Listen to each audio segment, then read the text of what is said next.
Fala pessoal, como é que vocês estão? Tudo bem? Bem-vindos ao canal Evoluir. Eu sou Ken Tamura e hoje a gente vai fazer mais um vídeo falando sobre o ego e a autossabotagem. Eu já fiz há um tempo atrás um vídeo falando exatamente sobre esse assunto e que se chama exatamente o ego e a autossabotagem, mas eu decidi fazer para falar mais algumas coisas, para a gente compreender mais algumas coisas porque afinal de contas isso é um assunto muito interessante e importante para a vida de todos nós, não é? Então, vamos lá?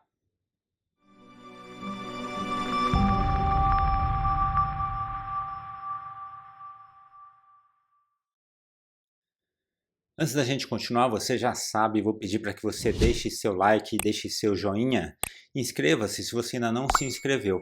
Ajude o canal a continuar crescendo para que a gente possa continuar ajudando, compartilhando conhecimento com você e com outras pessoas.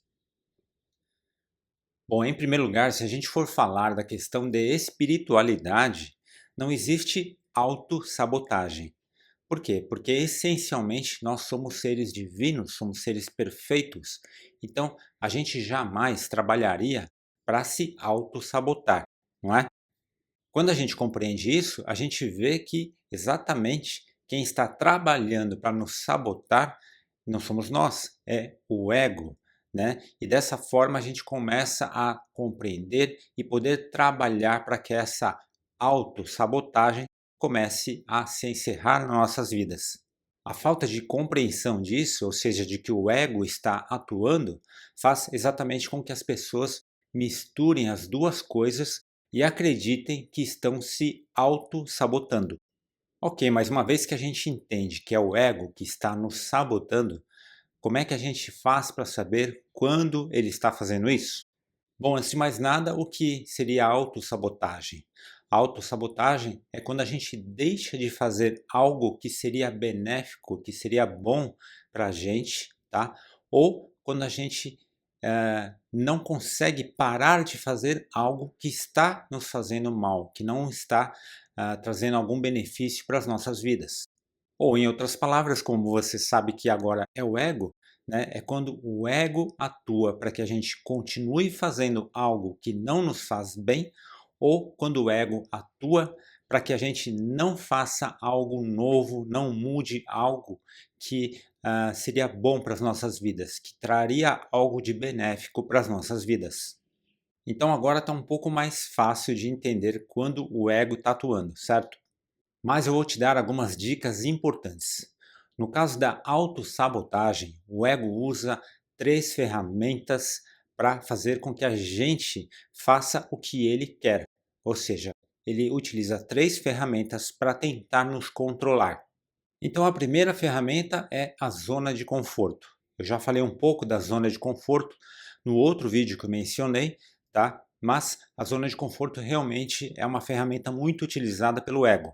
Afinal de contas, como eu falei, quantas pessoas deixam de fazer algo que gostariam muito, né, e vão empurrando, empurrando e acabam não fazendo, e quantas pessoas não param de fazer algo que gostariam de parar. Por exemplo, quantas pessoas adiam exercícios físicos ad eternum? Elas sabem que precisam fazer. Às vezes tem até uma prescrição médica para fazer exercícios, mas mesmo assim continuam numa vida sedentária. E aí quais são os argumentos do ego? Ah, vai cansar. Ah, porque eu vou suar, eu vou ter que tomar um outro banho. Eu não tenho tempo hoje. Vai doer o meu joelho. Eu tenho coisas mais importantes para fazer e assim por diante. E pode ser também algo que a pessoa precisa parar, mas não para.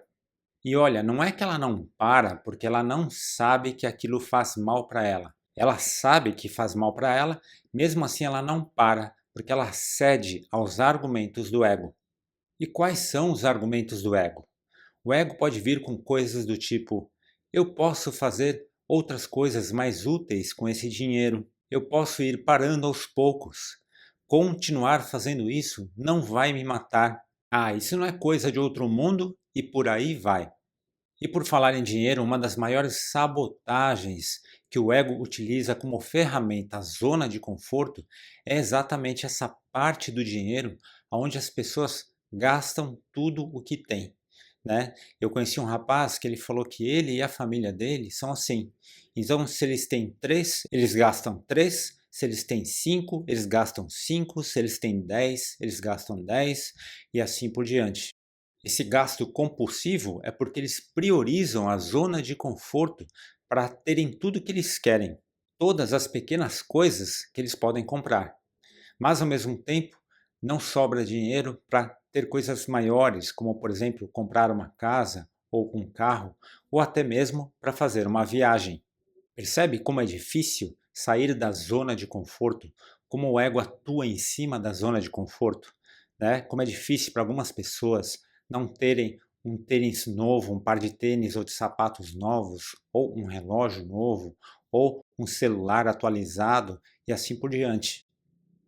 A segunda ferramenta que o ego usa para nos sabotar é o medo. Imagine, por exemplo, uma pessoa que está indo muito bem em seu trabalho e por isso ela anseia aprender cada vez mais e crescer cada vez mais. Então, um belo dia, se a pessoa recebe uma proposta, uma oportunidade de trabalho exatamente do jeito que ela queria, uma oportunidade onde ela vai aprender muitas coisas legais, ela vai crescer profissionalmente muito mais do que ela estava imaginando. Mas tem um problema. Esta oportunidade exige que ela mude de país. E daí vem o medo. E o ego utiliza o medo como ferramenta. Ele entra com perguntas como, por exemplo, será que você vai se adaptar àquele lugar? Será que as pessoas lá são legais? Será que você vai se adaptar ao clima? E se acontecer algo lá, você não vai ter ninguém para te ajudar? Isso tudo sem falar da comida, que não tem nada a ver com a comida que tem aqui. Se for pensar em todas essas coisas, na verdade, esse valor que eles estão oferecendo é até pouco, não é? Eles deveriam oferecer o dobro para que isso valesse a pena. Então, ouvindo a voz do ego, com medo de não se adaptar, com medo da solidão e o medo de sofrer, a pessoa desiste.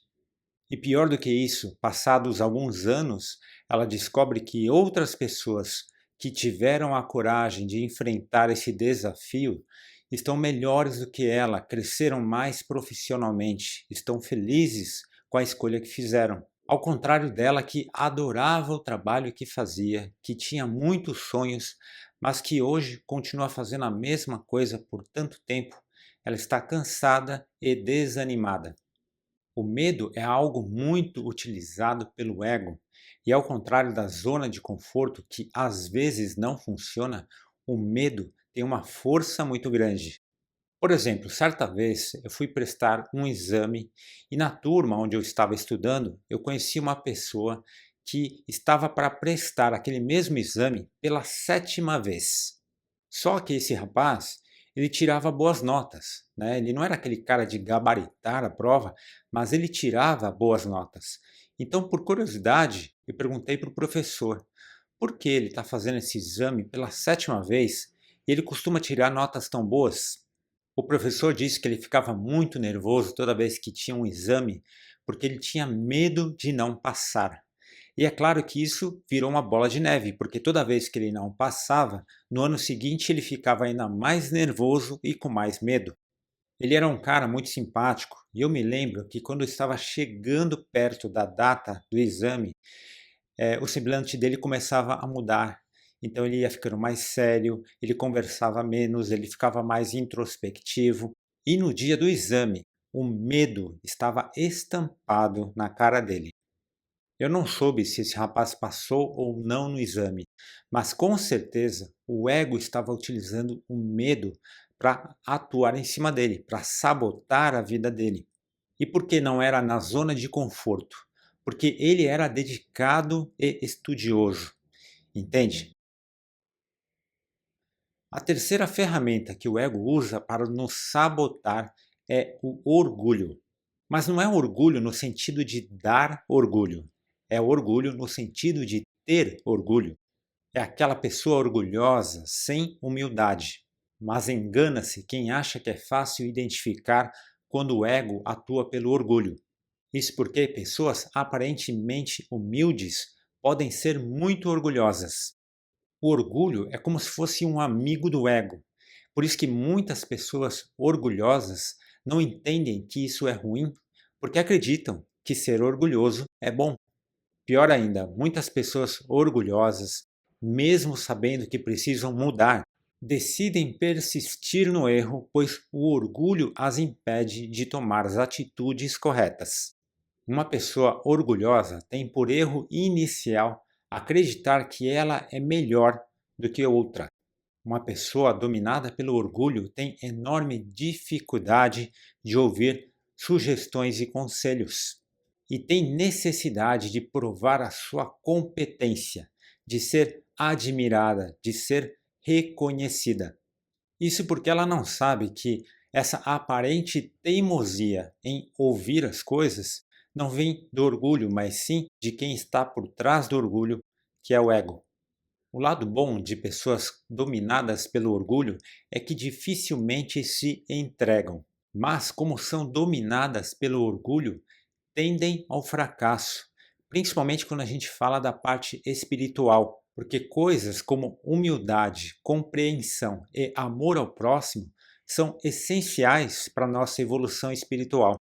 Por se achar superior a outras pessoas e pela necessidade de comprovar essa superioridade, a pessoa dominada pelo orgulho dificilmente compreende a verdade de que todos somos um, porque o seu próprio comportamento mostra que ela acredita na separação. Nesse caso, os argumentos do ego são do tipo: eu vou provar para todo mundo que eles estão errados, ou eles acham que eu não sei o que eu estou fazendo, entre outras coisas desse tipo. Ser dominado pelo orgulho é uma das piores barreiras de sabotagem que alguém pode fazer por si mesmo. Percebe que, seja para algo novo ou para parar com algo que não nos faz bem, o ego sempre atua para que a gente não vá para esse caminho, não vá para o caminho da mudança, da melhora. Portanto, preste atenção nas coisas aonde você se sabota e analise aonde o ego está atuando, analise os argumentos que ele está utilizando em sua cabeça. Veja os argumentos que te faz continuar parado ou parada numa situação, que te impede de prosseguir. E como sempre, não use as dicas desse vídeo para ficar analisando a vida de outras pessoas. Use para analisar a sua própria vida, pois todos nós, em algum grau, podemos ser influenciados pela zona de conforto, pelo medo ou pelo orgulho. Reflita profundamente, pois a gente só toma atitudes para mudar quando reconhecemos que é preciso mudar, não é? E nunca caia no argumento do ego que diz: mas é mais forte do que eu. Existem pessoas, por diversos motivos, que param, encerram hábitos de décadas de um dia para o outro. Portanto, vencer os argumentos do ego sempre é possível. É possível porque a força maior está dentro de nós. A força maior não vem do ego. A força vem do divino que está dentro de mim, dentro de você. Depois comente aqui se você se identifica, tá, em alguma situação onde o ego fala através da zona de conforto, ou do medo, ou do orgulho, ok? O vídeo de hoje vai ficando por aqui. Espero que você tenha gostado. Se você gostou, deixe seu like, deixe seu joinha. Inscreva-se se você ainda não se inscreveu. Ajude o canal a continuar crescendo para que a gente possa continuar ajudando, compartilhando conhecimento com você e com outras pessoas. E se fez sentido para você, compartilhe com as pessoas que você ama, com a sua família e os seus amigos. Eu vou ficando por aqui. Gratidão por ter me acompanhado até agora. A gente se vê na semana que vem. Fique com Deus e que todos nós juntos possamos evoluir.